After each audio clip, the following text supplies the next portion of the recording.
meant by the number one was because University of Maryland sports is going downhill, so we have to brag about our academic program.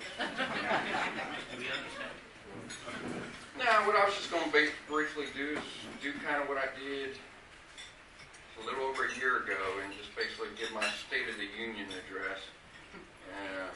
My first year, I got hit with a lot of things. We had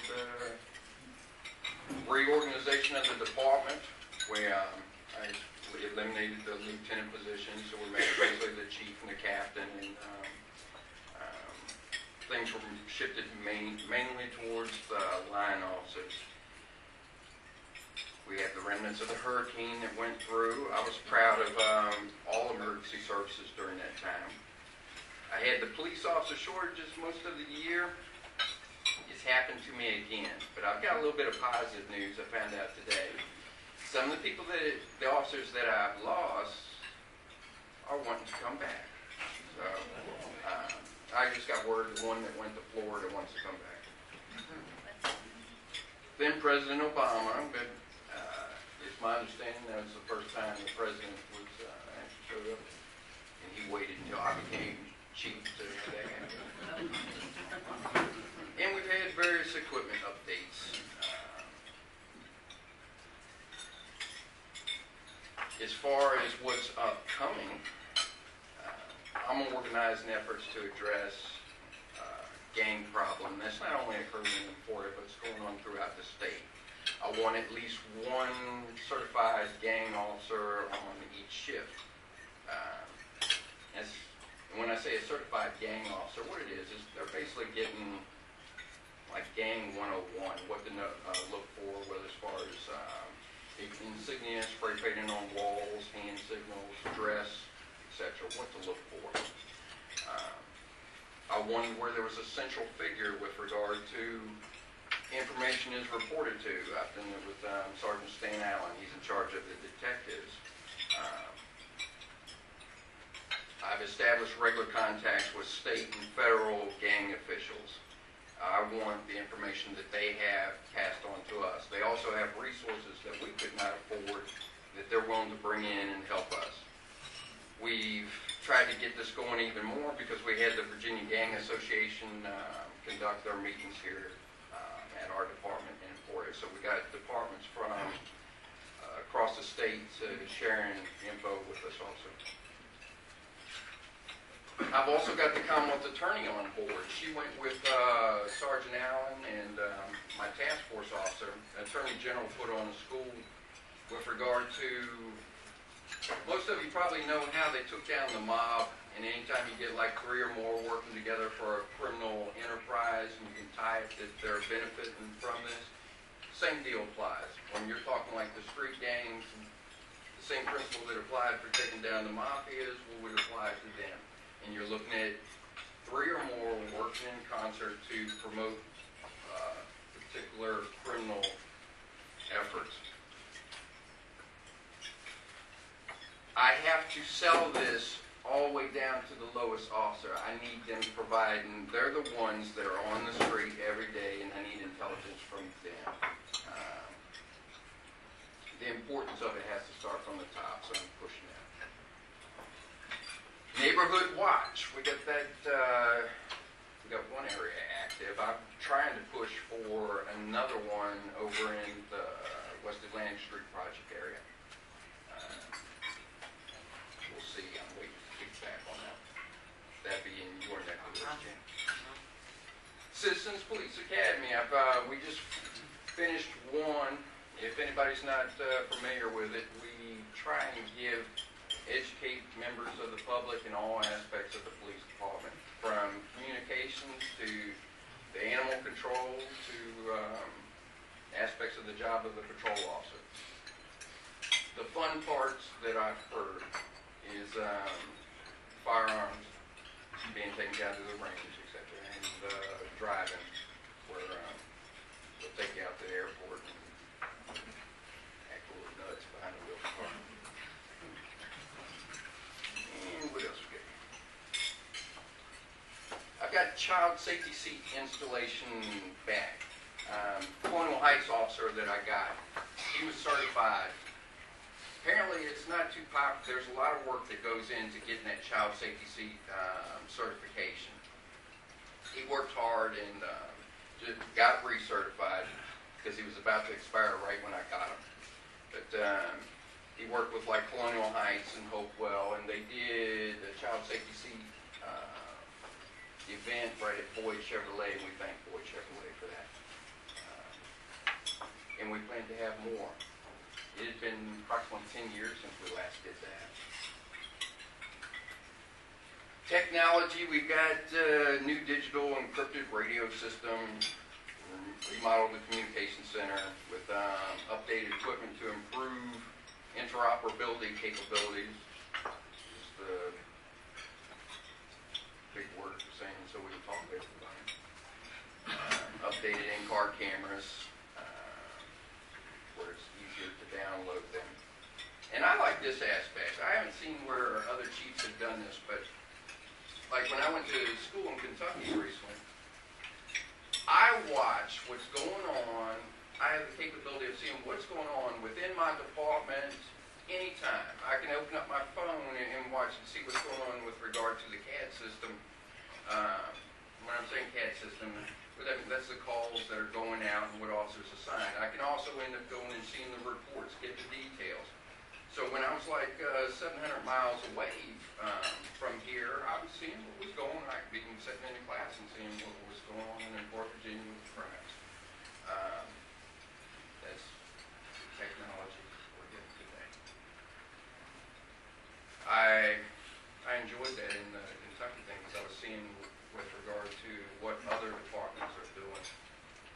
In that school that we had, there were chiefs from Alaska, there in Kentucky, we had Florida and all that.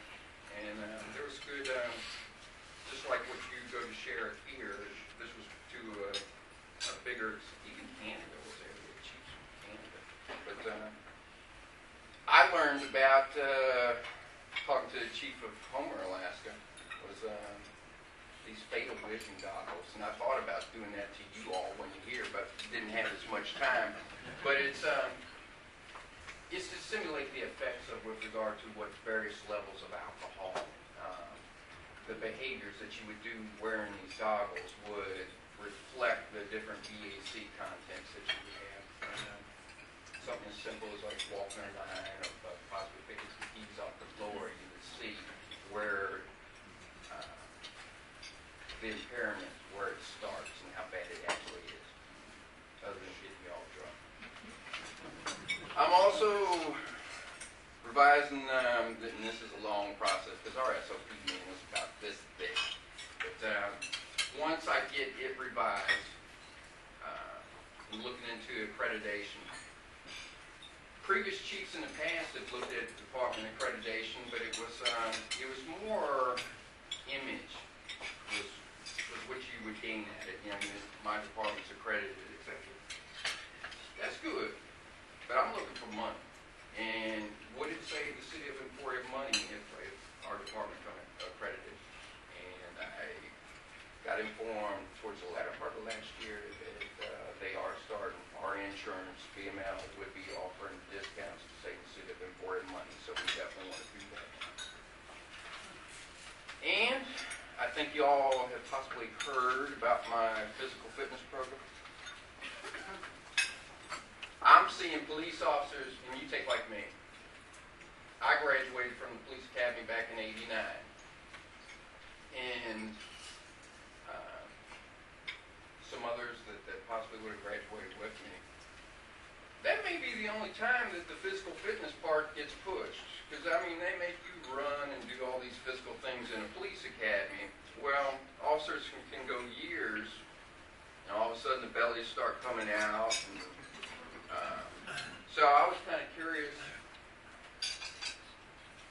what were other departments doing as far as encouraging? And there's a lot of talk about it, but nobody was really doing anything. So what I wanted to end up doing, police officers have egos, and they some of the biggest egos of a lot of different professions. So I I wanted the plaque going up right when you walked into the lobby. Everybody can walk into that lobby and take a look at it. If you know police officers here in the city of Emporia and you don't see their name on it, ask them why. Now, in fairness, my whole objective is I want them to try and get their name on that plaque. But if it isn't, I've already accomplished my purpose. I have got people that are working out now that were not doing it previously. And honestly, that's what I wanted. I'd like to see them get the name on, but even if they don't fit that goal, because I'm seeing ones that may have knee problems, etc. But my heart goes out to the ones that they're working out. They didn't do that before. Actually, that's what my goal was. I had the two oldest officers do it first. I thought that I was going to end up doing it first, but then when I'm hearing my oldest police officer was going, oh, that's even better. But now you want the chief to set the example, and I think I worked that to be the third one. But it amounts to push-ups, set-ups, and the 1 mile run.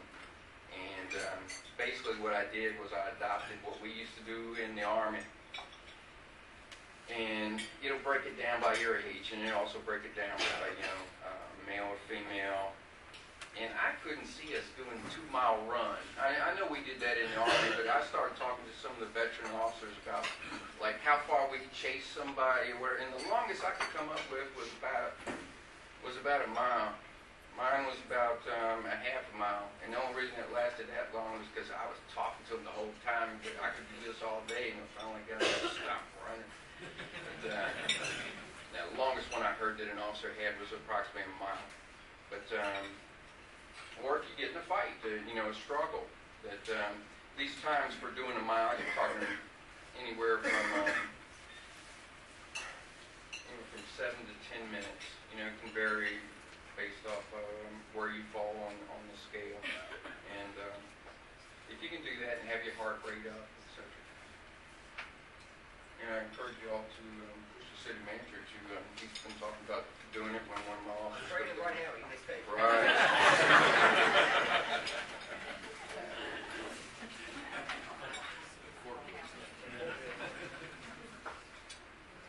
Now, what I did last year and what ate up part of the time was if y'all have any questions.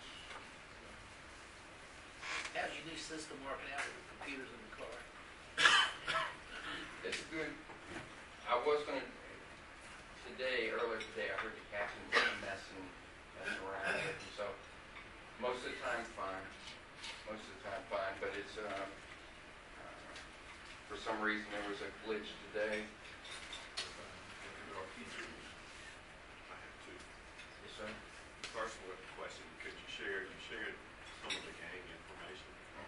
And I know there are things you can share and things you can't, but some of the information about illegal drug activity in our community, number one. And then number two, which is not nearly to the level of that, I find it to be a nuisance to watch people walk down the street with their pants halfway down. Is there some nuisance situation we can do? Wasn't it in Georgia? There was a jurisdiction in Georgia that addressed that their council did.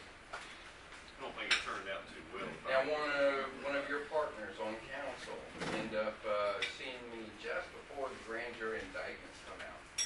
And I wanted to tell her so badly what all we were doing, but I had to keep my mouth shut because I didn't want people to word leaking out.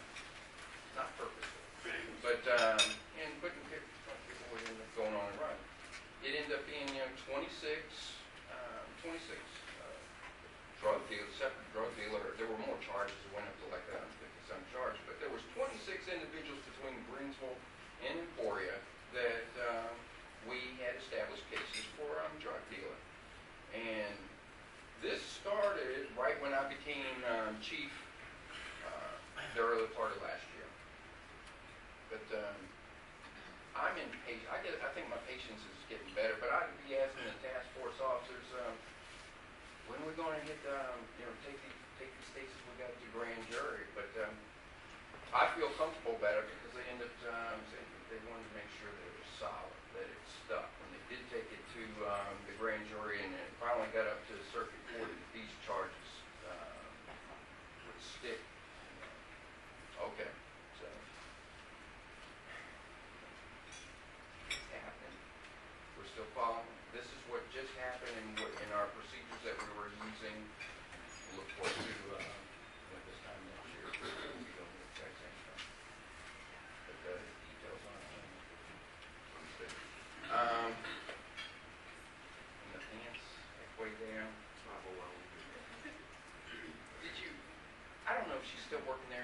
Rachel Dillon still working at the high school? She retired. She did retire. I like that lady. And I remember when she was commenting about it, and she was giving me the history of it. Hey, Don. We actually have looked at that a couple of years ago, and I consulted with the VML, Virginia Municipal League Attorney, staff attorney about that, and it's basically been ruled unconstitutional in Virginia. You have to go through your regular public indecency. We do have public indecency on the books, like most other jurisdictions, but you have to be showing more than just your own wear. But as a police officer, I don't want to stop it, because certain ones, when they're wearing their pants like that and they go rub in front of you, they have their hands on it. So some of you can go down on the ground. So they work out pretty rough. I like that. The other thing, if y'all, we do have a by state code allowance in Virginia, where Virginia's a building rule state, so despite perception that the city or any other city or town or county can do anything they want to, that's not the way it works in Virginia. Localities can only do what the state code allows. But one of the powers that the state does allow localities to do is called a drug blight ordinance. So we do, council passed that a couple of years ago. So there are some things we can do under a drug blight ordinance if you notice excessive or any drug use at a particular property, house, rental, or owner occupied. Please repeatedly call the police department 911 to have that documented, and there are steps that we can take one way or another to try to alleviate that situation. So please don't be afraid to call 911. That's what it's there for, and it helps us on our end with dealing with the situation. This is a good group to have together, because I wanted to hit on this one. When you have new businesses coming in import, please encourage them to take steps with regard to get, whether it be alarm systems, cameras, and then come down. I know if you walk in like Sam's Club, etc., you're seeing where the super expensive, but I've seen where the prices have come down in the picture qualities, etc. And those that businesses that possibly couldn't afford them, I think to make Emporia better is if we had where it was such a deterrent. You know, I can put the officers out there and they can do their patrol, etc. But businesses can have that deterrent by investing in their own business with crime prevention equipment. So when you have new guys jump on board, push it. Because if what I've seen in looking in the stats, it was before I ever even came to Emporia, is larceny type thefts are the biggest thing that repeatedly affect Emporia. And they're the ones that will end up driving when you end up hearing about a high crime rate. Now, we got a low population, but and they rate it by the per 100,000. But if there's one that I would really want to end up addressing, it's going to be under the larceny category. So I'm asking you help that when you hear somebody wanting to start a new business, or even businesses that have been existing, push them. I think you could even find that if you talk to your insurance, that you might actually save some money and it pay for itself over time. So, If you want theft coverage, most of them now require it. you would. So, that would, the more you can make it like Fort Knox, the better. I can possibly provide 4 to 5 officers patrolling the 6.6 square mile area with all the residents and all the businesses. I got a little wake-up call. When we were having the burglaries happen quite frequently, I hopped in my car and I went out working with the officers. And I started checking buildings. Now, see, when you drive by past a business, why in the world didn't they notice that? The officers are worried about the front, the sides, the back.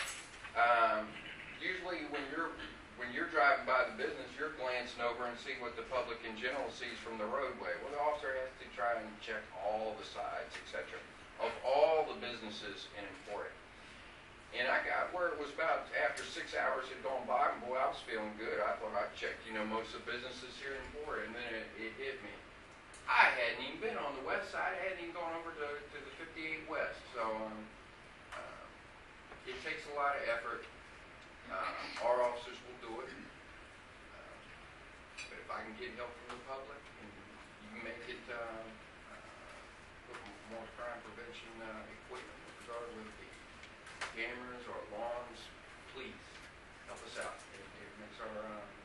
It makes our response time even quicker because we get the alarms going off that there's a problem right here, and my guys will get there. Also, too, what It's on helps evidence. a lot is having it lit up. Yes. Our property is so lit up, and we've got so many cameras. We can see you going out on 58. That's right. I mean, it's just that. And I love Walmart Yeah. because Walmart Oh, will yeah. end up having hitting all the different angles. Like, Y'all do. And Walmart, thank you for how you help out animal control. Really mean. We've been having a lot of problem at Bloom Center. You know that fence is out there on 58? People crossing across, coming through our back in the back. I look up and I'll see people coming all behind Bloom Center. And, I go up there to see them, then they take off running. It's kids, a lot of kids. It's sometimes young men. And then they go behind the YMCA and they kind of like, I think they're using us as a crossovers. I think what they're doing. But it's like they come up through the woods and there they are, Yeah, I would think that, maybe a shortcut with that. That's a lot more work It going sure over is that fence. crossing over the, but we called one day because they were kind of like hanging out back there. And I went to speak to them and they ran from me. So, when you go to speak to someone and they run from you, you think something's wrong. So I called y'all one day. It was a bunch of guys that came across there and they kind of hung out in our backyard. But then when I went to go see them, they flew to the YMCA. But, they were not children either. I would say they were in their 20s, male. Yeah, they didn't have no business there. That's right. My residents come to tell me because they saw them. They said, I don't know those people back in the back. We just had a black bear yesterday sighting over by your area. We have foxes. We had a brook. I think if they saw it one time, that would be a deterrent to keep them away. Yeah, my residents might try to feed it though. They like to feed everything in the woods, cats and all. So. Yeah, I get wound up like an 8-day clock. So I've seen it as getting like one fly. But if anybody's got a parking question,